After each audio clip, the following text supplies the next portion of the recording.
এই শব্দভাণ্ডার সেশনে সবাইকে স্বাগত।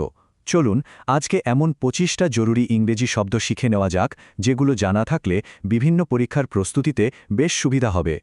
শব্দগুলো সহজে মনে রাখার জন্য আমরা পুরো লিস্টটাকে ৫টা ছোট ছোট ভাগে ভাগ করে নিয়েছি।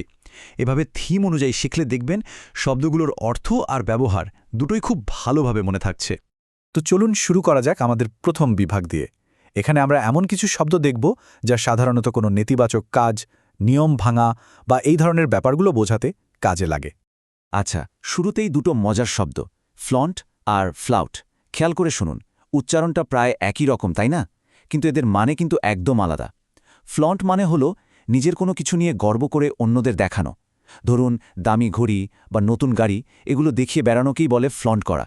আর ফ্লাউট, এর মানে হলো কোনো নিয়ম বা আইনকে জেনে বুঝে প্রকাশ্যে অমান্য করা, একদমই পাত্তা না দেওয়া। এবার যে শব্দটা আমরা শিখব সেটা হলো ফ্লেগ্রেন্ট। এর মানে হলো এমন কোনো খারাপ কাজ যা এতটাই জঘন্য আর স্পষ্ট যে সেটাকে কোনোভাবেই এড়িয়ে যাওয়া যায় না। মানে এটা লুকিয়ে করা কোনো ছোট ভুল নয়, বরং সবার চোখের সামনে করা একটা বড় অন্যায়। স্লাইডের উদাহরণ দুটো দেখলেই ব্যাপারটা পরিষ্কার হয়ে যাবে। ভাবুন, শহরের রাস্তায় ১০০ মাইল বেগে গাড়ি চালানো, এটা নিয়ম কানুনের প্রতি একটা ফ্লেগ্রেন্ট অবহেলা। ঠিক একইভাবে কোনো কোম্পানি যদি সবার চোখের সামনে নদীতে বিষাক্ত বর্জ্য ফেলে, সেটাও একটা ফ্লেগ্রেন্ট অপরাধ। মানে যে অন্যায়টা এতটাই স্পষ্ট যে তা নিয়ে কোনো প্রশ্নই উঠতে পারে না। এই গ্রুপের শেষ দুটো শব্দ হলো ফার্টিভ এবং ফোমেন্ট। ফার্টিভ শব্দটার মানে হলো খুব গোপনে বা লুকিয়ে চুরিয়ে করা কোনো কাজ। যেমন ধরুন, বোরিং একটা মিটিং চলছে আর কেউ লুকিয়ে ফোনের দিকে তাকাচ্ছে। এই যে চোরের মতো তাকানো, এটাই হলো ফার্টিভ গ্ল্যান্স।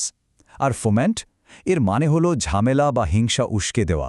যেমন কোনো উস্কানিমূলক ভাষণ দিয়ে মানুষের মধ্যে রাগ বা হিংসা ছড়িয়ে দেওয়াকে ফোমেন্ট করা বলে। বেশ, চলুন এবার আমাদের দ্বিতীয় বিভাগে যাওয়া যাক। এই অংশে আমরা এমন কিছু শব্দ শিখব যেগুলোর সাথে বিরত থাকা, হাল ছেড়ে দেওয়া বা ব্যর্থ হওয়ার একটা সম্পর্ক আছে। এখানেও দুটো কাছাকাছি অর্থের শব্দ আছে, ফোরবিয়ার এবং ফোরগো। দুটোর মানেই হলো কোনো কিছু না করা বা তা থেকে বিরত থাকা। কিন্তু একটা ছোট্ট পার্থক্য আছে। ফোরবিয়ার মানে হলো ইচ্ছা থাকা সত্ত্বেও ধৈর্য ধরে কোনো কিছু করা থেকে নিজেকে আটকানো। আর ফোরগো মানে হলো নিজের পছন্দের বা ভালো লাগার কোনো জিনিসকে স্বেচ্ছায় ছেড়ে দেওয়া। যেমন স্বাস্থ্য ভালো রাখার জন্য মিষ্টি খাওয়া ফোরগো করা।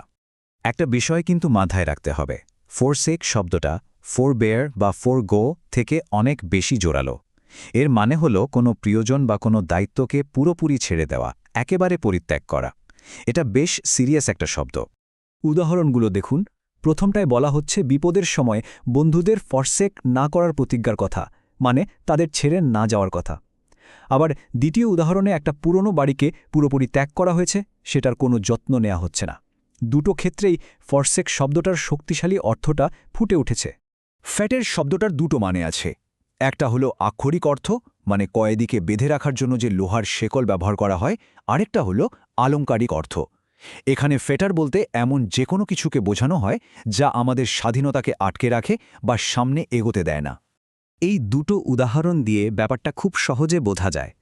প্রথমটা হলো আসল শেকল, যা দিয়ে কয়েদির পা বাঁধা। আর দ্বিতীয়টা হলো একটা মানসিক শেকল, যেমন ব্যর্থ হওয়ার ভয়, যা আমাদের নতুন কিছু চেষ্টা করতে দেয় না। এই ভয়টাও কিন্তু এক ধরনের ফেটার। এখানে শব্দ দুটো হলো ফাউন্ডার এবং ফিউটাইল। ফাউন্ডার মানে হলো পুরোপুরি ব্যর্থ হওয়া বা ডুবে যাওয়া। যেমন একটা জাহাজ সমুদ্রে ডুবে যেতে পারে, আবার একটা ব্যবসাও ভুল সিদ্ধান্তের কারণে ফাউন্ডার করতে পারে। আর ফিউটাইল মানে হলো এমন কোনো চেষ্টা যার সফল হওয়ার কোনো সম্ভাবনাই নেই, মানে পুরোপুরি নিষ্ফল। যেমন ধরুন, একটা বালতি দিয়ে পুরো সমুদ্র সেচে ফেলার চেষ্টা করাটা একটা ফিউটাইল কাজ। দারুণ! এবার চলুন তৃতীয় বিভাগে যাই। এই অংশে আমরা এমন কিছু শব্দ শিখব যা দিয়ে মানুষের চরিত্র বা ব্যক্তিত্ব বর্ণনা করা যায়। এখানে দুই ধরনের মানুষের কথা বলা হচ্ছে। প্রথমটা হলো গ্যারুলেস। গ্যারুলেস মানে হলো বাচাল, বা যে মানুষ অপ্রয়োজনীয় বিষয়েও অনেক বেশি কথা বলে। আর দ্বিতীয়টা হলো গশ। গশ বলা হয় এমন মানুষকে যিনি সামাজিকভাবে খুব আনাড়ি, মানে কোনো পরিস্থিতিতে কি বলতে হয় বা কি করতে হয় সেটা ঠিক বোঝেন না। এরপর আসছে ফ্রুগাল। এটা খুব কাজের একটা শব্দ। একজন ফ্রুগাল মানুষ টাকা পয়সা খরচের ব্যাপারে খুব হিসেবি হন। তিনি অকারণে টাকা নষ্ট করেন না, তবে তার মানে এই নয় যে তিনি কৃপণ। তিনি আসলে বুঝে শুনে প্রয়োজন অনুযায়ী খরচ করেন। এই স্লাইডে আছে ফয়েবল এবং ফ্র্যাটার্নাল। ফয়েবল মানে হলো কোনো মানুষের চরিত্রের ছোটখাটো নিরীহ একটা অভ্যাস বা দুর্বলতা। যেমন কথা বলার সময় কলম চিবানোটা কারো ফয়েবল হতে পারে। আর ফ্র্যাটার্নাল শব্দটা এসেছে ব্রাদার থেকে। এর মানে হলো ভাইদের মতো বা ভ্রাতৃত্বপূর্ণ। যেমন একটা ফুটবল টিমের খেলোয়াড়দের মধ্যে খুব ভালো সম্পর্ক থাকলে বলা যায় তাদের মধ্যে একটা ফ্র্যাটার্নাল বন্ড আছে। আমরা প্রায় শেষের দিকে চলে এসেছি। আমাদের চতুর্থ বিভাগে আছে অনুভূতি, ভাগ্য আর সৃজনশীলতা নিয়ে কিছু দারুণ শব্দ। চলুন দেখে নিই। এখানে 3টি খুব ইতিবাচক শব্দ আছে। প্রথমটা ফেলিসিটি, মানে হল পরম সুখ বা আনন্দ। দ্বিতীয়টা ফরওয়ার, মানে হল কোনো কিছুর প্রতি তীব্র আবেগ বা উদ্দীপনা, যেমন দেশের প্রতি ভালোবাসা বোঝাতে এই শব্দটা ব্যবহার করা যায়। আর তৃতীয়টা ফিডেলিটি, এর মানে হল বিশ্বস্ততা বা আনুগত্য। এই স্লাইডেও 3টি খুব দরকারি শব্দ আছে। ফরচুইটাস মানে হল এমন কোনো ভালো ঘটনা যা হঠাৎ করে বা ভাগ্যক্রমে ঘটে যায়।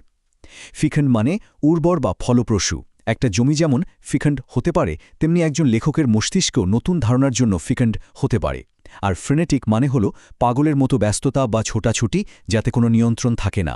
আমরা একদম শেষ ভাগে চলে এসেছি। চলুন আর মাত্র কয়েকটি শব্দ শিখে আজকের সেশন শেষ করা যাক। আমাদের প্রথম শব্দটি হল ফেনেস। এর মানে হল খুব দক্ষতা আর বুদ্ধিমত্তার সাথে কোনো কঠিন পরিস্থিতি সামাল দেওয়া। আর ফনা শব্দটা জীববিজ্ঞানের। এর মানে হল কোনো একটি নির্দিষ্ট অঞ্চলের সমস্ত প্রাণীকুল। যেমন সুন্দরবনের ফনা বলতে ওখানকার বাঘ, হরিণ, কুমির সবাইকে বোঝানো হয়। আর আমাদের আজকের শেষ এবং সম্ভবত সবচেয়ে গুরুত্বপূর্ণ শব্দগুলোর একটা হলো ফিগারেটিভ। যখন আমরা কোনো শব্দের আক্ষরিক অর্থ না নিয়ে সেটার ভাবার্থ ব্যবহার করি, তখন তাকে ফিগারেটিভ ইউজ বলা হয়। যেমন আমরা যখন বলি আমার মনটা ভারী, তখন মনটা তো আর ওজনে ভারী হয়ে যায় না, তাই না? এখানে দুঃখ বোঝাতে ভারী শব্দটা ফিগারেটিভলি ব্যবহার করা হয়েছে। এর ঠিক উল্টোটা হলো লিটারাল অর্থ বা শব্দের সরাসরি মানে, যেমন বাক্সটা খুব ভারী। তো এই ছিল আমাদের 25টি শব্দ। এগুলো মনে রাখার সবচেয়ে ভালো উপায় হল এগুলোকে ব্যবহার করা। আচ্ছা, একটা মজার অনুশীলন করা যাক। সবাই নিজের প্রিয় কোনো বই বা সিনেমার একটা চরিত্রের কথা ভাবুন তো। আজকের শেখা কোন নতুন শব্দটা দিয়ে সেই চরিত্রটাকে সবচেয়ে ভালোভাবে বর্ণনা করা যায়? এভাবে ভাবলে দেখবেন শব্দগুলো মনে রাখা অনেক সহজ হয়ে গেছে।